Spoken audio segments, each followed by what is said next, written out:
2, 3, 4, 5, 6, 7, 8, 9, 10, 11,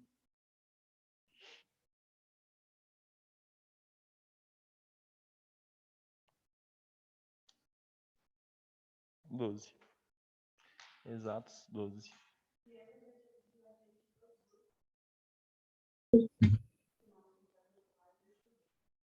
Para assistir a aula? Mas nem precisa, não tem.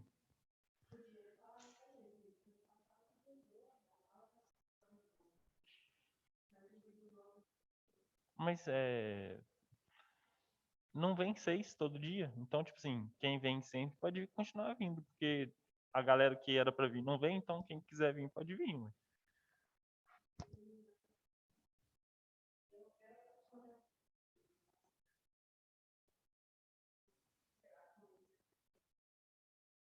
Não.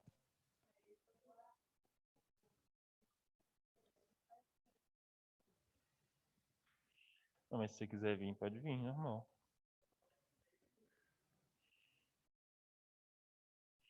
Quem que usualmente vem? A Isabel, a Laura, Kathleen, a André veio uma vez, eu acho. Você.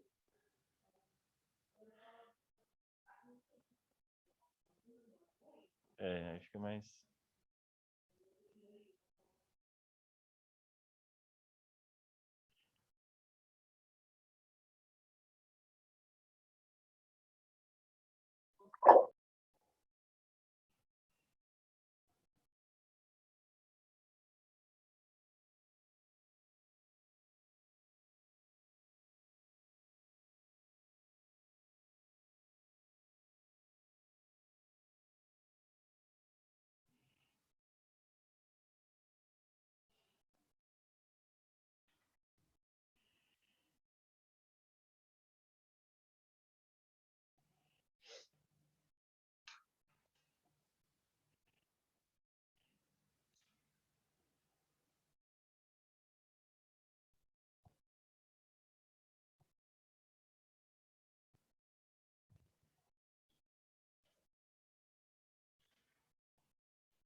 Bom, acho que a gente já pode retomar, né?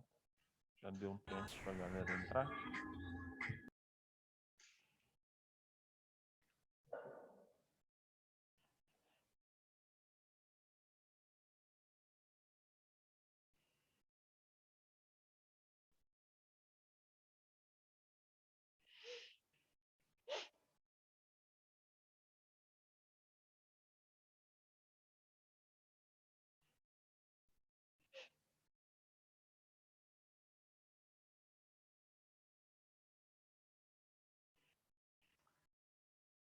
Bom, começaremos. Bom, primeira coisa, o pessoal que estava em casa tá me ouvindo direitinho? Tá tudo certo aí? Sim. Beleza. Incidências oblíquas anteriores das articulações esternoclaviculares. Indicações clínicas. Deixa eu só tirar uma marca amarela que fica aqui na minha tela.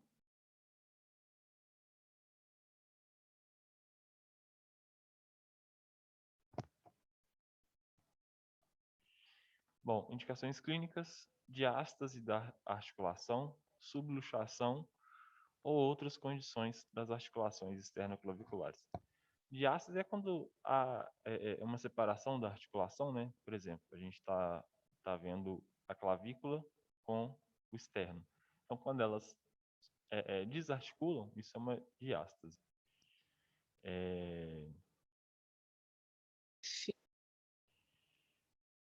Eu ia contextualizar.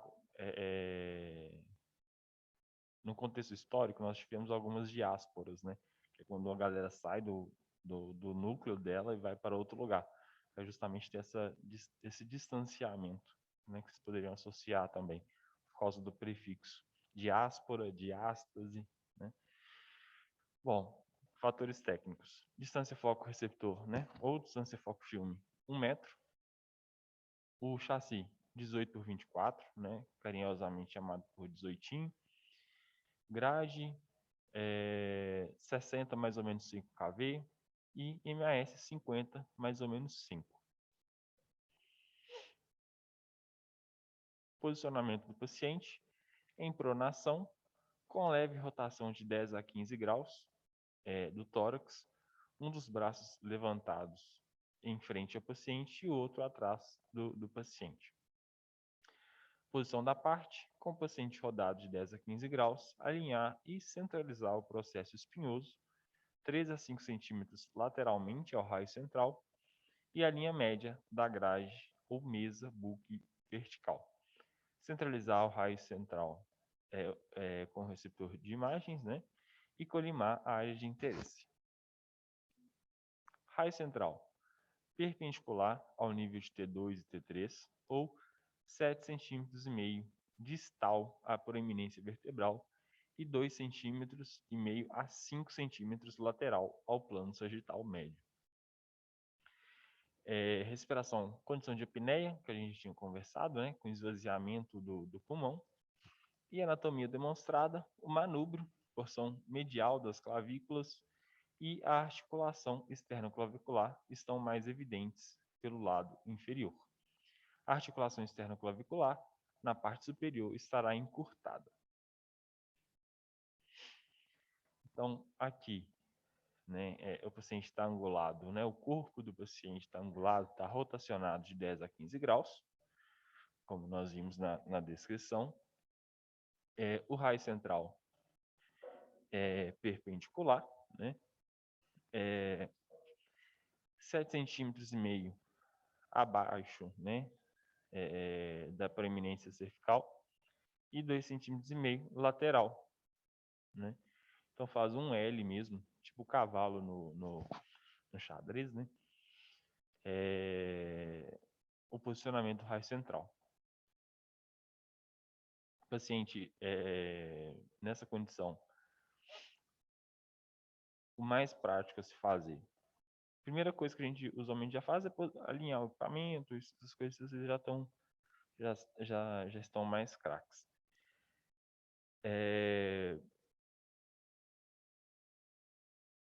Como é que eu vou explicar isso? Porque o que mais dá dificuldade, às vezes, em posicionar o paciente, como a gente já está mais acostumado a alinhar o paciente com a mesa, vocês concordam comigo que essa estrutura que tem que estar alinhada com a mesa e não essa estrutura, não o corpo do paciente? Quando eu quero alinhar o corpo do paciente, por exemplo, na imagem de tórax, um PA de tórax, então eu vou alinhar o paciente todo com a mesa, porque a estrutura toda ocupa o espaço do corpo do paciente. Nessa condição aqui, não. Tá vendo que é só uma região de interesse, que é pequena? Então, ela tem que estar alinhada com o raio central, né? Então, o difícil nessa incidência, às vezes, é isso. Porque o paciente vai estar ali com seus 10 a 15 graus angulados e ele vai sair do posicionamento que você colocou de alinhamento com a mesa. Porque o novo posicionamento dele é dessa linha aqui coincidir com a linha da mesa. Por que que tem que coincidir?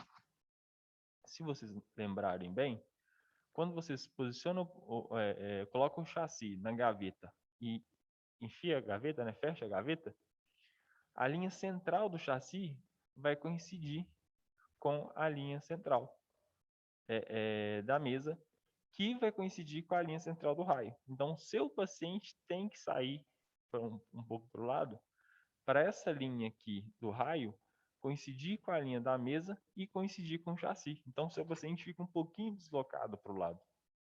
Por isso que ele tem que ficar deslocado, para manter o alinhamento da estrutura.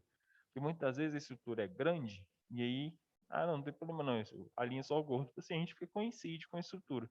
Quando a estrutura é pequena, pode acontecer, por exemplo, um ombro também, o paciente teria que arredar mais para o lado, né?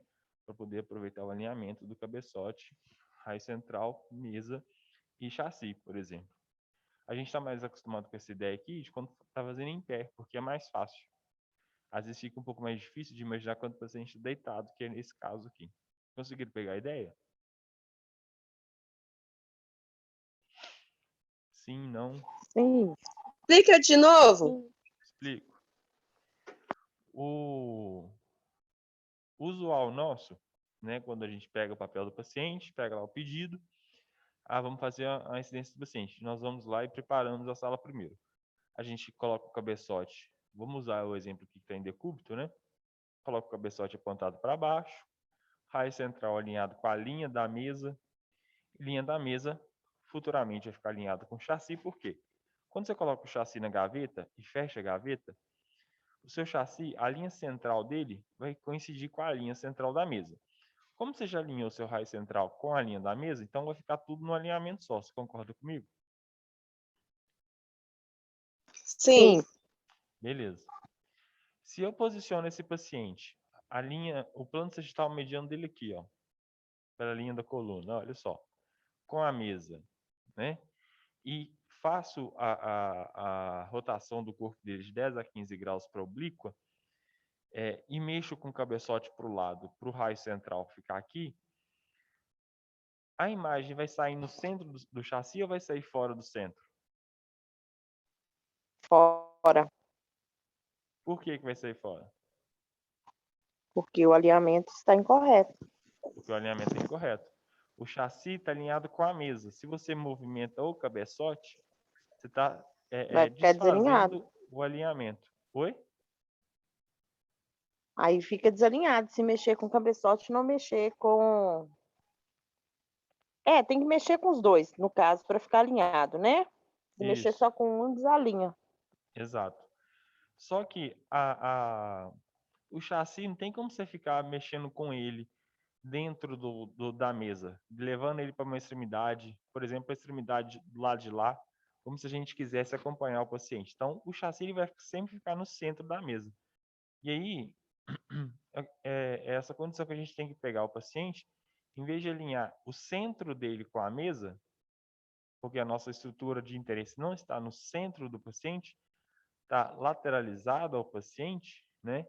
Porque ele está obliquado, essa linha aqui, ó, que vai ter que coincidir com a linha central da mesa, que consequentemente vai estar alinhada com a linha do chassi. Conseguiu pegar? Sim, agora entendi Sim. melhor. Beleza. Obrigada. Por nada. Quando o paciente está em pé, é mais fácil de fazer, porque vai mais na intuição. Por quê? Porque a mobilidade do paciente é mais fácil, porque ele só arreda para o lado. Quando o paciente está deitado, que vai te dar mais trabalho, você começa a pensar, nossa, será que precisa disso tudo? E aí a gente percebe que realmente vai precisar.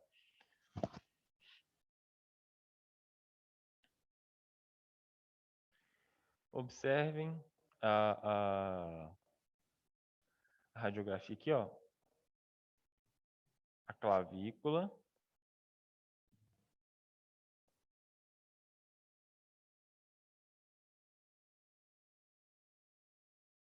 A região de articulação dela no externo, né? Na região do manúbrio.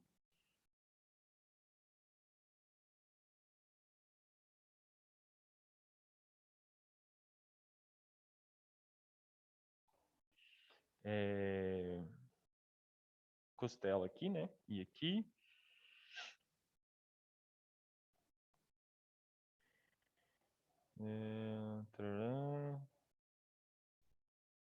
Acho que essa radiografia é mais difícil de conseguir ver alguma coisa que nós vimos até agora. Tô vendo. Clavícula Fica direita. difícil entender. O manúbrio tá aqui. Fica difícil mesmo.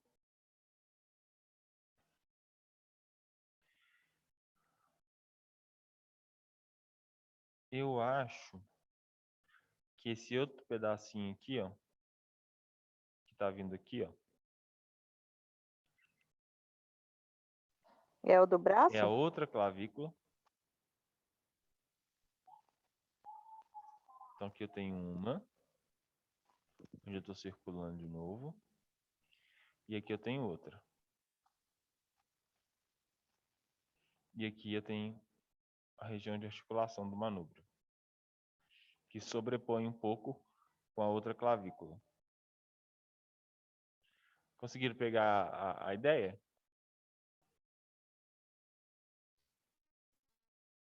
Sim.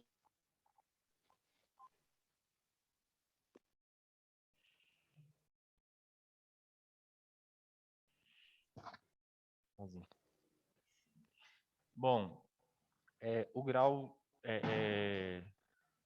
traz a demonstração da incidência, né, para a gente também. Observem que a paciente, nessa condição, ela está no ortostatismo, né?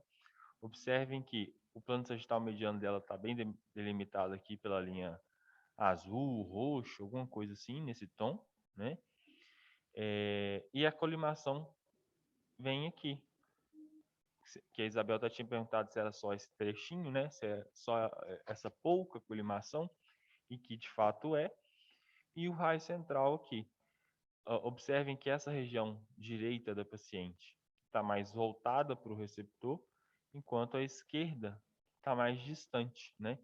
Essa relação de 10 a 15 graus novamente. E na radiografia nós temos uma clavícula aqui. Temos uma clavícula aqui.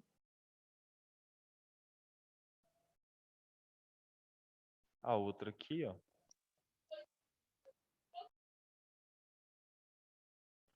E aqui a região da incisura jugular.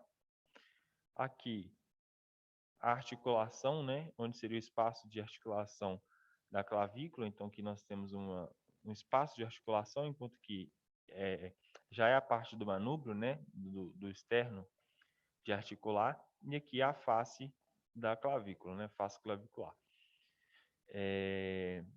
Eu acredito que, se vocês acompanharem comigo, clavícula, face articular, e aí a parte de baixo da clavícula. Então, o que eu acredito é que a região no externo de articular com essa clavícula da direita aqui, do nosso lado direito, ela está sobreposta justamente com a clavícula. E aí não fica tão claro de visualizar igual essa imagem dessa clavícula da nossa esquerda. E acredito que isso seja proposital. Por quê? Se o paciente chega reclamando de uma como é que fala? De uma dor na região do externo, né, ou um acidente, ou envolvimento de uma briga, ou coisa do tipo, eu estou com dor do lado direito, então faça a incidência para visualizar a articulação do lado direito. Eu estou com dor do lado esquerdo, então faça a incidência para observar o lado esquerdo. Eu quero ver as duas, aí faz o PA que nós vimos agora há pouco. Então, eu acredito que essa orientação em possibilitar ver só um espaço de articulação e não o outro, seja usualmente para isso, para dar um enfoque maior. Por isso a condição de obliquidade, né, para o paciente. Alguma dúvida, algum comentário? Dúvida não, deu para Olha, entender. eu quase não enxerguei o que você quis dizer nessa imagem, não, mas tudo bem, daqui a um tempo eu tô enxergando. Tá, Mas é difícil, Silvana, ver mesmo essa daí. Uns borrão. Parece que é tudo em cima do outro. Parece Silvana, só, eu sei que não tá. você consegue acompanhar pelo mouse aí, não consegue? Sim, Então eu vou te mostrar pelo mouse. Aqui, ó, eu estou passando na borda superior de uma clavícula. Aqui, ó, onde eu estou passando agora, é uma face articulada da clavícula, que é a região da clavícula que articula com o externo, beleza? Essa região beleza. aqui, ó. Aqui agora já é a borda inferior da clavícula.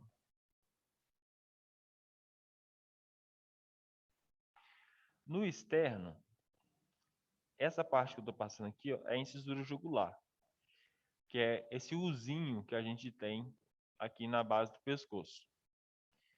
Cadê o mouse? Aqui, ó. Aqui é a incisura jugular. Se você colocar a mão na sua incisura jugular e arredar os dedos para o lado, você vai sentir dois calombinhos, que são da articulação da clavícula, que é justamente essa região aqui, ó, da sua clavícula, tá? Então, incisura jugular está aqui. Então, esse espaço aqui, ó, dentro do branco, né, não no espaço mais escuro, no branco mesmo, que representa o osso, é onde a face articular da clavícula que está aqui vai articular com essa face articular do externo. Então, o objetivo da radiografia é visualizar a articulação, que é justamente esse espaço aqui, ó, entre a face articular da clavícula e a face articular do externo. Então, o interesse é visualizar esse espaço articular, para ver se tem algum problema, se tem alguma subluxação, se está com a luxação completa, se tem alguma outra condição patológica. E por que a gente não consegue ver a outra articulação? Eu vou passar o mouse na borda superior da clavícula, da outra clavícula. Aqui, nesse trecho, já é a face articular da outra clavícula. E aqui a borda inferior. Por que essa clavícula, do nosso lado direito, a gente não consegue ver a clavícula e o espaço articular, né? Ou a articulação com o externo? Porque o paciente está obliquado para favorecer essa visualização da clavícula do nosso lado esquerdo, não a clavícula do nosso lado direito. Por isso que ela aparece sobreposta. E por isso, perdão, que o lado esquerdo fica mais favorecido para visualizar, porque o interesse é visualizar o lado esquerdo. Conseguiu pegar a ideia? Sim. Sim, sim ou sim, sim? Coração Sim, aceitou? peguei. Peguei. Quando eu tenho dúvida, eu falo. Como é que é? Quando eu tenho dúvida, eu falo. Eu peguei sim. Ah, não, então beleza. Então foi.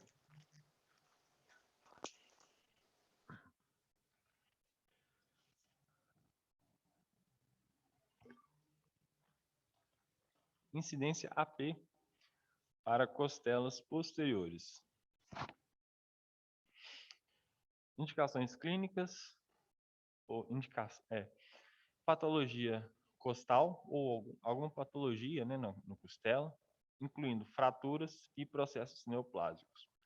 O paciente envolveu em algum acidente de trânsito, alguma briga, alguma queda, e aí chega lá um médico, né, com dor na costela, principalmente dor quando respira, né, porque o processo de respiração, né, ele movimenta as costelas, né? Então, quando o paciente respira, somente se respirar fundo, que aí você tem, que é o que a gente chama de respiração forçada, né?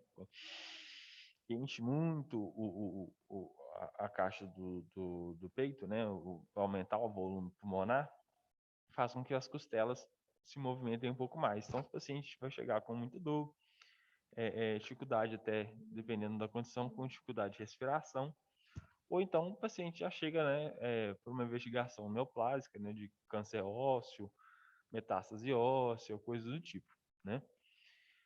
Fatores técnicos: distância de foco de 1 metro, tá? Tamanho do receptor: 35 por 43 na transversal ou 30 por 35 longitudinalmente. Vai utilizar grade, porque o chassi vai ser posto dentro da gaveta, e vai utilizar 60 mais ou menos 5 kV e 45 mais ou menos 5 MAS. Posicionamento do paciente: acima do diafragma, a posição ereta é preferível, ou seja, diafragma, ele é o que faz a transição do tórax para o abdômen. Por quê? Porque o diafragma, no posicionamento dele, ele serve tanto de base para o coração acoplar, como ele também serve de telhado, basicamente, para o fígado do lado direito, né? Então, como é que eu posso dizer? O diafragma, ele é um limitador, ou melhor, um delimitador, né? Porque ele delimita espaços, tórax e abdômen. Para a incidência de AP das costelas posteriores, nós temos aí a opção de acima do diafragma. Então, se eu quero ver costelas na região do pulmão, por exemplo, né? acima do diafragma, a posição ereta é preferível, se a condição do paciente permitir, e abaixo do diafragma, posição supina. Ou seja, quer fazer uma imagem das costelas posteriores do paciente na região do tórax, se ele ficar em pé é melhor. Ortostatismo. Eu quero fazer uma imagem das costelas. Eu quero pegar as costelas flutuantes, as mais inferiores aqui do arco costal. Não, então a condição de ortostatismo é mais indicada. Por que a gente está fazendo uma incidência em AP para a costela posterior? Alguém sabe dizer?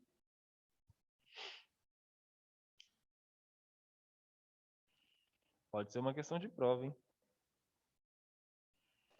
Pergunta de novo, por favor, Guilherme. Por que nós estamos fazendo uma incidência em AP para a costela posterior?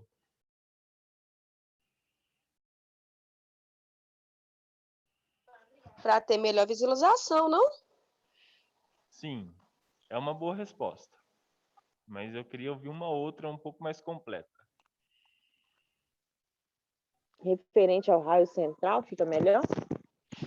Não. Se fosse AP Não? ou PA, não faria diferença o raio central.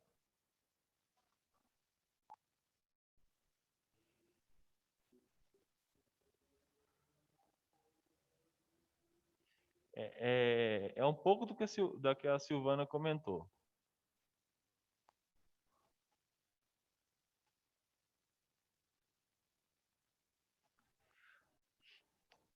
É o mesmo motivo que a gente usualmente faz radiografia de tórax numa condição de PA e não de AP. Não sei quando o paciente não consegue ficar em pé, alguma coisa assim, não, né? Tô errado. Não. Professor, pergunta difícil. Contraste não tem nada a ver. Não tem nada a ver com contraste.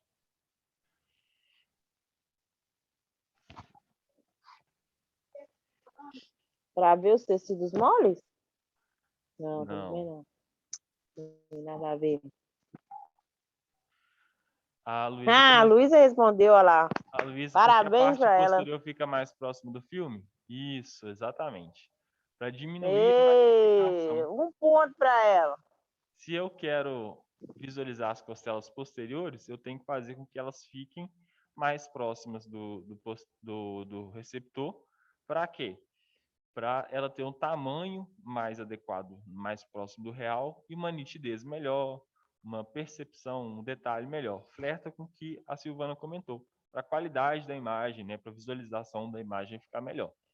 Mas o que eu precisava era o que a Luísa comentou, ou que vocês comentassem assim, para diminuir a distância objeto-receptor. Tá? A ideia seria isso. Muito bem, Luísa. E um ponto que a Isabel falou que você merece, depois que chegar na pontuação final, eu tiro um ponto da Isabel e te dou, tá? Mas que coisa feia é essa, rapaz? Olha, como assim? Olha eu, hein? Você que falou de dar um ponto para ela.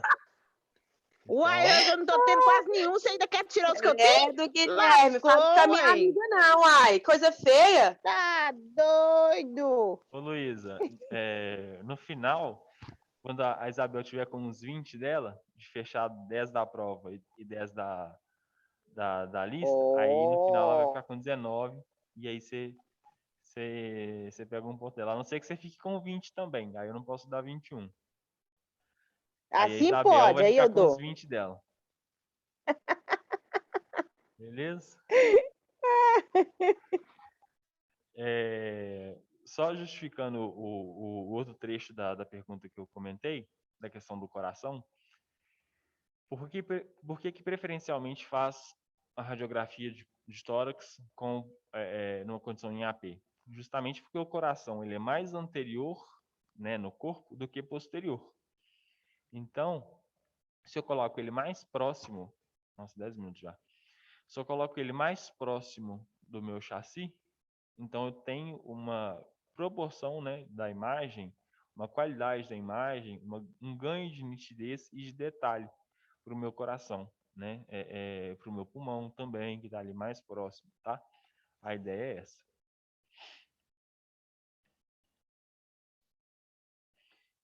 Bom, posição da parte. Alinhar o plano sagital medial ao raio central e a linha média da grade ou mesa. Ou seja, o equipamento já vai estar alinhado. E aí você vai alinhar o seu paciente ao equipamento que já está alinhado. Rodar os ombros anteriormente, a fim de remover as escápulas da incidência dos campos pulmonares. Vocês estão em casa agora, sentado. Quem está deitado na cama também dá para fazer. O que vocês vão fazer? Trazer o ombro para frente. Porque quando você traz o ombro para frente,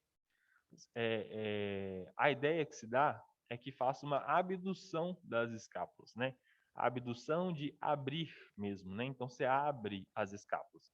Se eu abro as escápulas, eu tiro elas da onde? Do volume pulmonar, né? A ideia é essa.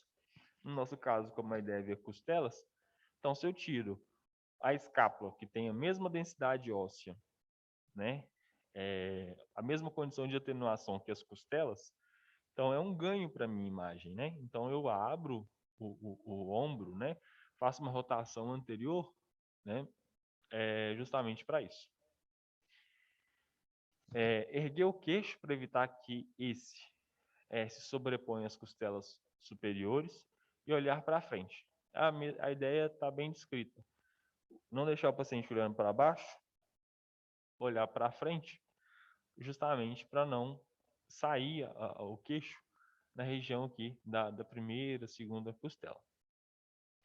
Garantir a ausência de rotação do tórax ou da pelve. Por quê? Se o tórax ou a pelve saem rodados, né, ou rodados, né, 45 graus, 0 graus, 45 graus, 90 graus, ou saem inclinado, né, é prejudicial à imagem.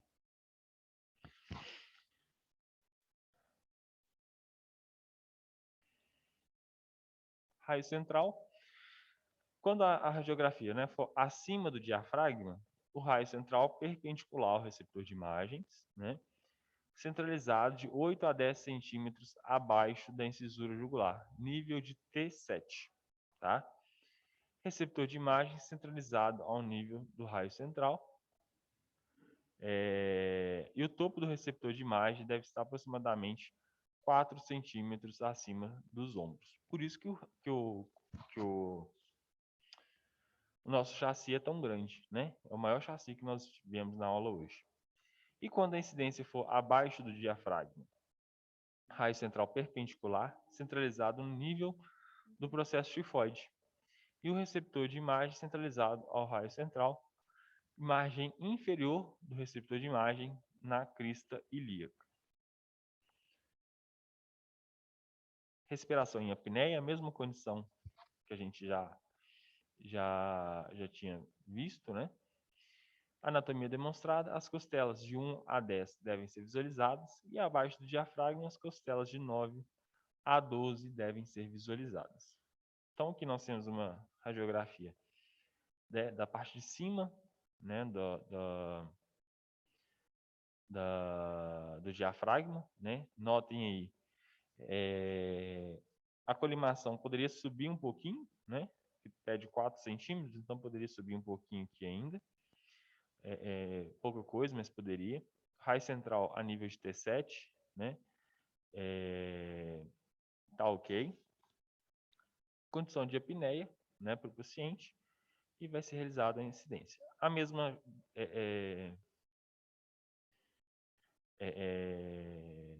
a radiografia pode ser feita em decúbito, só que, se eu não me engano, aqui está aqui em cima em decúbito, que provavelmente para vocês está pequena em casa, já é a parte inferior do diafragma. Por quê?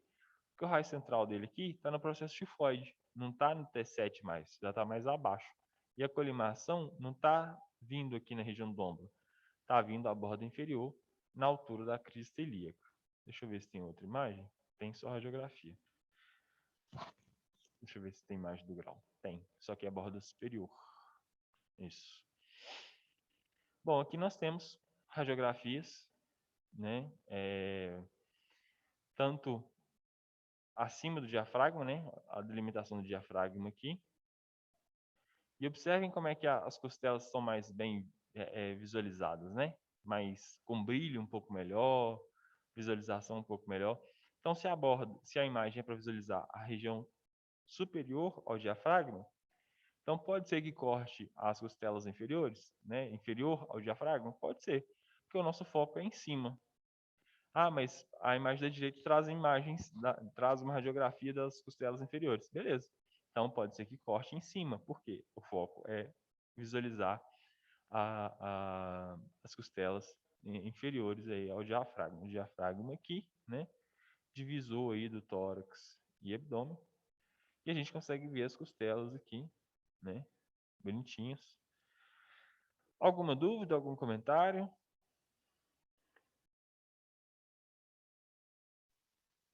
Não. Tudo bem?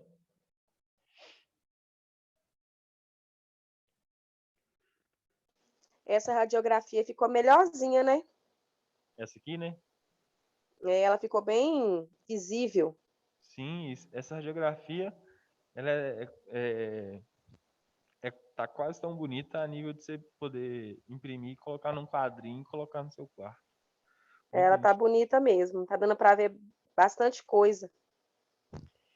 Sim. Eu vou fazer esse esquema do quadro, uma radiografia perfil de joelho ainda. Ainda vou fazer isso. Ainda vou achar uma imagem decente que dê para Do imprimir e joelho? colocar. A radiografia, o perfil em joelho é a radiografia mais bonita que vocês podem ver na vida de vocês. Depois eu mostro Você um perfil acha? de joelho. Eu acho. Sou apaixonado por perfil de joelho. Ô, Guilherme, você é único mesmo. Você falando de joelho aí, Guilherme, eu tô Hum. lembrando aqui, sexta-feira eu tava com meu menino lá, esperando minha mãe no dentista, eu tô mexendo no joelho dele. Ô, gente, a patela é tão pequenininha, e eu tô lá mexendo no joelho dele. Para, mamãe. Qual que é o joelho do menino? Você tá usando seu filho de laboratório de anatomia, né? Pior, meu Ai, filho. Ô, gente, eu uso aqui em mas casa, eu uso eu meu achei tão marido, uso meu bonitinho. filho. Tá certo. Como é que fala? Conhecimento nunca é demais. Então, tem que usar mesmo. Até porque vocês vão usando os parentes, quando chegar no paciente fica mais fácil. Mas eu acho a radiografia de perfil de joelho uma das coisas mais bonitas. Uma das radiografias mais bonitas que se tem para Eu gosto das falanges. falange é bonito também. Eu É mais acho difícil muito de bonito fazer. as estruturas, assim, todas dela, todos os ossinhos. Nossa, mãe, Uhum. viu? Os metacarpos, carpos. Que lindeza. Eu É acho que eu bonito vou mesmo. apaixonar pela pelve, viu? Eu achei bonitinho demais aquele desenho de borboleta, assim, sabe? E é a que eu consegui melhor identificar até hoje, no momento, né? Vamos ver. Não, vocês vão fazer posicionamento 3, vocês vão ver o joelho ainda. Não preocupa não. Bom, falta 1 minuto para o Zoom encerrar aqui. Deixa eu interromper com vocês. Eu acho que essa era a última incidência e a gente já volta. Se tiver mais alguma, a gente faz e vai para os exercícios, beleza?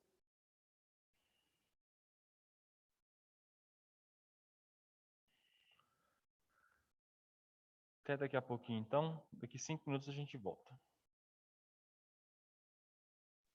Ok.